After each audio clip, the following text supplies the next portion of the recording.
and welcome to your coronavirus training. I'm District Chief Jason Evans, and I'm here to get you squared away on everything you need to know about this new strain of the coronavirus. We're responding to an outbreak of respiratory disease caused by a novel coronavirus that was first detected in China and which has now been identified in almost 70 locations internationally, including the United States. The virus has been named SARS-CoV-2, and the disease it causes has been named Coronavirus Disease 2019, which you guys know and have seen in the news. It's abbreviated as COVID-19. The epicenter of the outbreak originated in Wuhan, Hubei, central China. Person-to-person spread was subsequently reported outside Hubei and in countries outside China.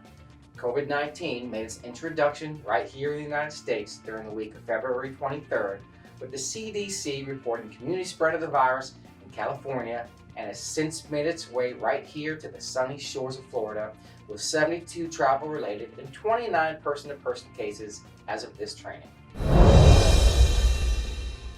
The important aspect to remember here is everything slows down. Your safety is of utmost importance to us, and precautions must be taken prior to patient contact. ECC will have a set of predetermined questions to screen callers to look for the potential of those with COVID-19. If criteria is being met, you will be notified upon dispatch with the phrase Med Alert. This will be relayed both verbally and electronically on an encrypted radio channel. The call will be dispatched as an alpha level call, not emergency.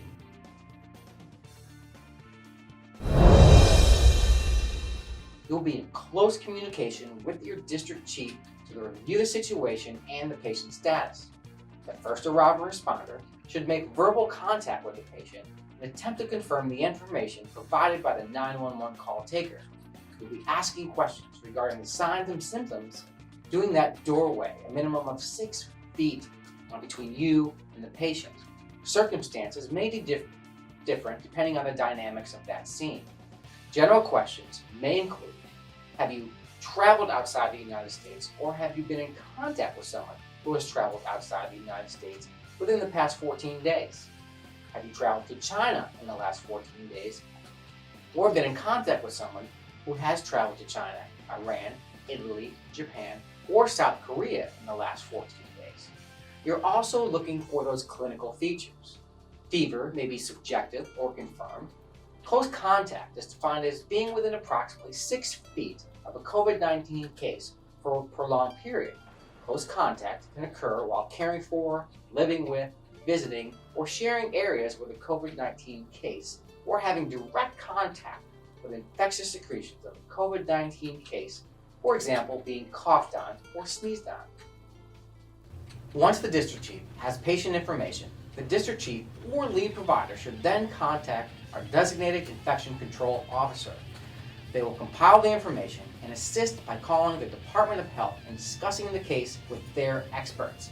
PPE and transport decision will be determined by the infection control officer and the Department of Health.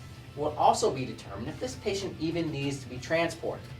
If you arrive on scene and discover a patient presentation consistent with COVID-19, you are to remove yourself from that environment and contact your district chief immediately of a suspected patient under investigation or Med Alert on the designated TAC channel. Communications will then switch to Interop 7. We understand this is a lot of information to digest. That's why every step is clearly defined in the general order that has already been emailed to you. The district chief will also have a copy, and it should be thoroughly reviewed during the call to ensure all proper steps are followed. Please take into consideration that as the pandemic evolves, our tactics are subject to change.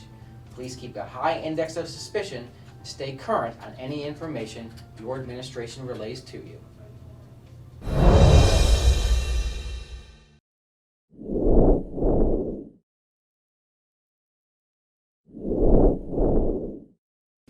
Okay, now for the donning and doffing portion of the training. I'm going to talk about everything that your district chief is going to bring out to you to make sure you have the proper PPE to move into that COVID-19 environment.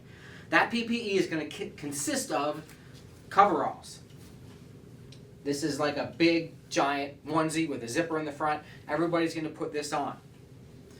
Then we have two different types of protection based on facial hair. So if you have a beard or you have any facial hair that would impede the fitting of an N95 mask, you're going to have to wear the hood with the PAPR unit.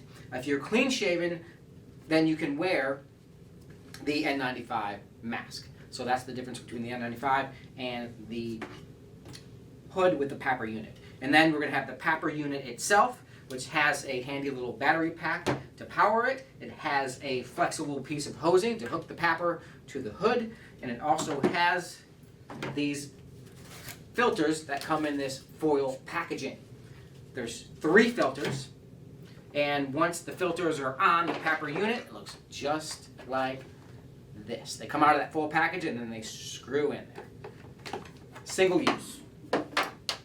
So that, and then of course we're going to have eye protection, goggles, and then there will be little booties that go over your shoes to keep them safe. And that is pretty much all the equipment that your district chief is going to bring out to you to don to go into that environment.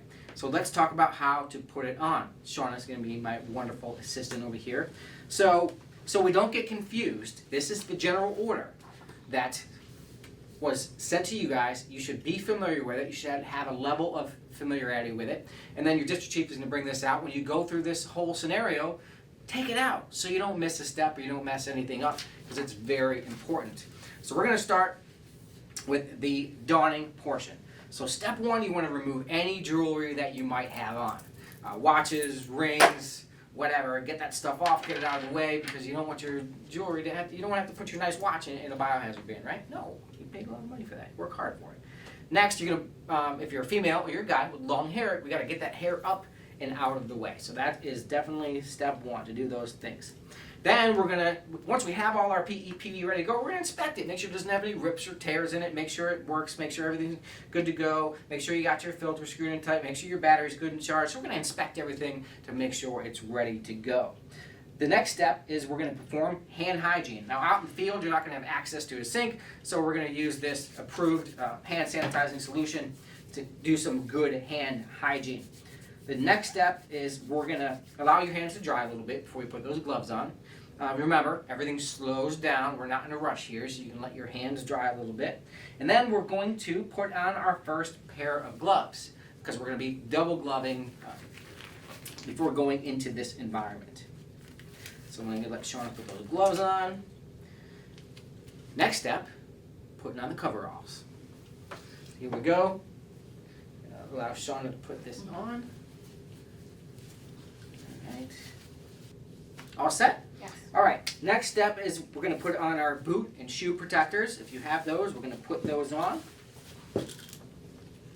Next, we're going to put on either the N95 mask or the hood and PAPR system.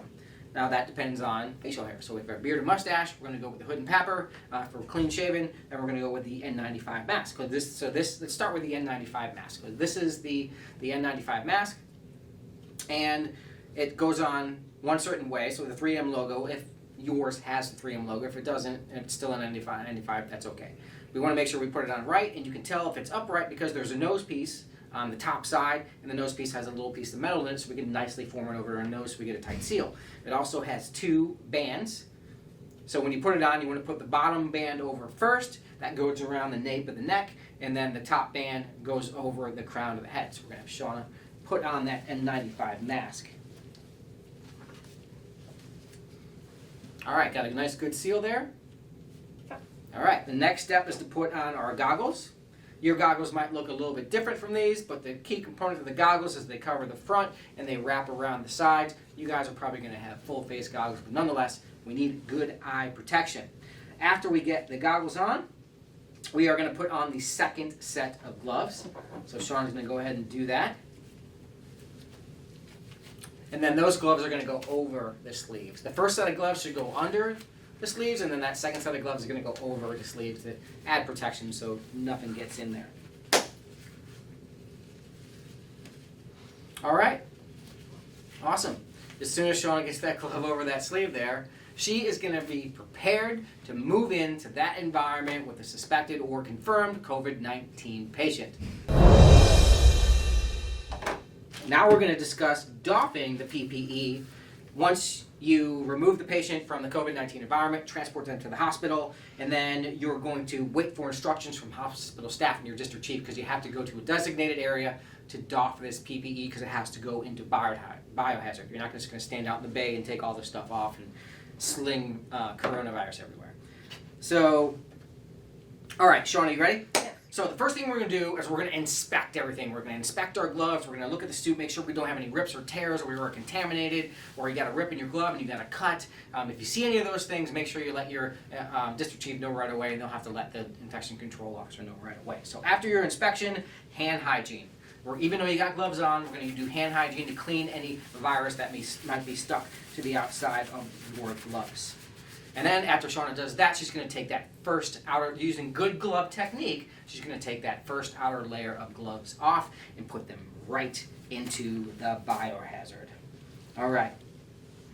Next, we're going to remove our boot and shoe covers that Shauna has on, so she's going to take those off. And next, we're going to remove the coveralls. So Shauna's going to zip that down and get out of that zoot suit. She's going to roll it down and kind of turn it all inside out so it's one nice little bunch, and then she can neatly put that into the biohazard bin. And see how this biohazard bin is kind of sticking out here, and it just pulls at you. It's like human nature that you want to just take that with your hands and push it down in there. Don't do that, because if you push down in there, it's going to create an air pocket. It's going to push up, and any virus that's on there can push that out and right to your face. Then you just defeated the whole purpose, because it's airborne, right? So don't push that down in there. If this bin is full, let somebody know, get a new bin. All right, so remember that. So after we took off the boot and shoe covers, we removed the coveralls, hand hygiene time. We're going to clean those inner gloves just to make sure if there's any trace of virus on there, we're going to get rid of it.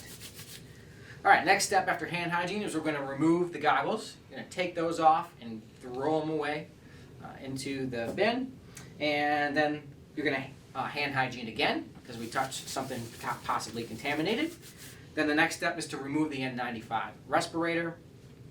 So you're going to, kind of lean over. You don't have to lean over the bin per se, but you want to lean over because gravity, if you're standing up and take it off, it could fall onto your clean clothing. So like Shauna's doing, you're going to lean over and you're going to pull both of those bands off and just allow that to fall right into the biohazard. Beautiful technique there, Shauna.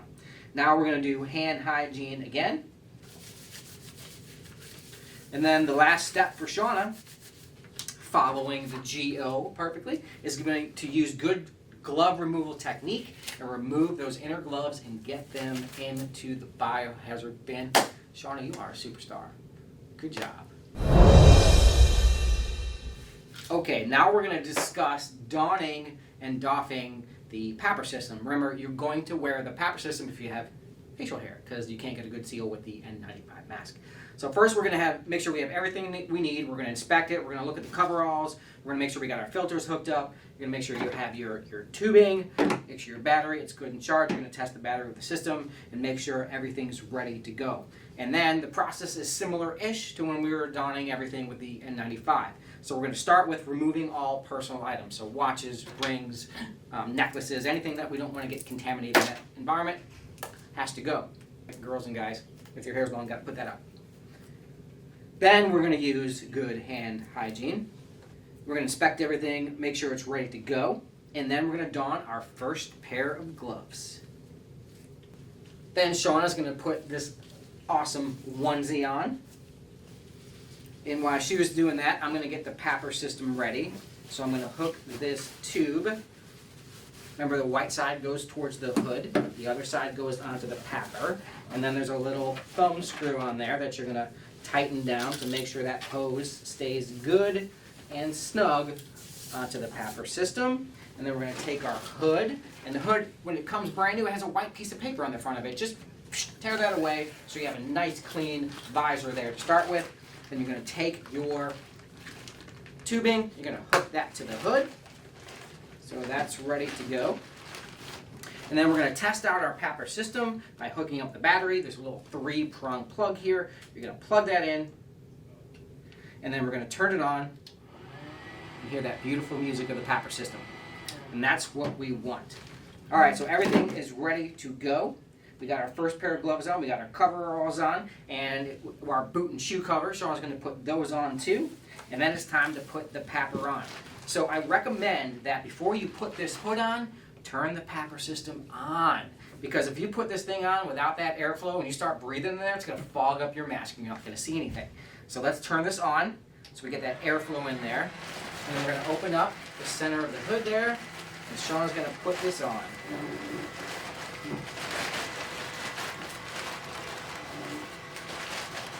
Alright, and then she's going to turn around and I'm going to hand her this belt. There's your one clip, and here's your other clip, and she's going to put that belt on around her suit. And then the battery pack has a little belt clip on it here, so I'm going to take that belt clip, I'm going to clip it right onto the belt. And now, Shauna has the PAPR on, she's got all her appropriate PPE on. Now we're going to put the second set of gloves on. And that second set of gloves is going to go over the sleeve. So if you want, kind of grab the cuff of your sleeve and your thumb, so when you pull that glove over, the sleeve is nice and tucked underneath it, just like Shauna did there. Perfect technique. Alright, now that Shauna has her second set of gloves on, she is fully equipped with the proper PPE to move in and evac a COVID-19 or suspected or confirmed COVID-19 patient. Looking good there, Shauna. Now I'm going to follow the GO and we're going to go through the doffing process for the PAPR unit. Sort of similar to the doffing process with just the N95, but we have to make sure we're doing these steps correctly, so we're just going to go over it again. So first of all, inspect. We want to look for rips, tears, make sure we didn't get any cuts, make sure we're not injured, make sure everything's intact, make sure we weren't exposed. If we have any exposures, we're going to report them to our district chief, right? Next, we're going to do hand hygiene. So even though we have gloves on, they could be contaminated, so we're going to use our solution to decontaminate hands. Next step is to remove that outer layer of gloves, using good glove technique. They're going to go right into the biohazard bin. So that brings up a good point. When you're doffing this equipment, it's not going to be out in the ambulance bay near a lot of people so you can, make everything airborne and contaminate your friends. We're going to do it inside a controlled environment, inside of the hospital, somewhere where there is a bin so we can properly dispose of all this stuff. So please remember that. Then we are going to inspect the inner gloves to make sure they're all good to go, make sure there's not any rips or tears or anything horrible going on with them. And then we're going to remove our boot and shoe covers. And then we're going to remove our coveralls. So to do that with the PAPR unit, we're going to remove the PAPR unit, and if you have something to set it on, like in this instance we have the table to set it on, so that we can keep the PAPR unit running and the hose properly connected, because we want the benefits of the PAPR system and the filtration while we're removing all this stuff, because if anything gets airborne, we don't want to breathe that in. Alright, so while she's removing those coveralls, remember we're going to keep the PAPR system in place. And as she's taking them off, she's kind of going to be turning them inside out as she's taking them off. You don't want to really touch the outside of them. So turning them inside out, rolling them inside out as you're getting them off, putting them in a nice little ball, and then they're going to go into the garbage. Remember, you're going to want to push down on that, but don't push down on that, because we explain why. Now we're going to use our hand hygiene. And now it's time to remove the hood.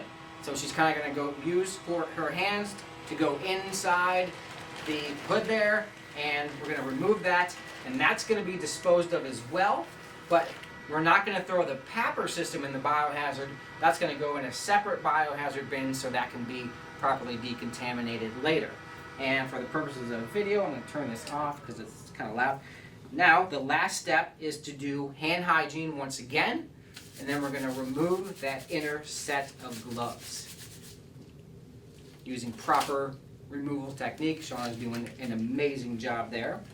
And that is the last step in the doffing process, ladies and gentlemen. Good job, Shauna. Yay! That was quick. One of the most important pieces of the whole process is each patient exhibiting any flu-like symptoms should be getting a surgical mask. Thanks. Additionally, any equipment in the back of the truck that we don't need should be secured in the side compartment. We don't want anything back there that could potentially be contaminated. So your airway bag, your med kit, your monitor, all that stuff you can put in the side compartment, because remember, with this subset of patients, we're only doing BLS care. The most that we will do for a patient is maybe put a nasal cannula underneath that surgical mask that Chief Dwyer just mentioned. So there's a couple things we want to do once it comes time to transport. We want to make sure we put those windows down, open all the windows in the ambulance that you can, and make sure that exhaust fan is on. That exhaust fan in our ambulances does a phenomenal job of getting that air in the cab out of there. So make sure that's on. And then, once we arrive at the hospital, sit tight for a moment. Communicate with your district chief, communicate with hospital staff, and ensure you know where they want you before you go taking that patient out of the back of the ambulance. All right, folks, that's going to conclude the training for now. But stay tuned. Remember, this is a very dynamic process, and it can change very quickly. But please remember to follow the GO. Follow it clearly. Don't be afraid to open it and look at it and follow those instructions. It's very important that we get that PPE right so we can keep you safe. That's the most important aspect in this whole thing. Remember, everything slows down. We continue to stage away from the call to ensure we get this PPP on correctly before we go in and evac that patient. We're kind of at the beginning of this season here.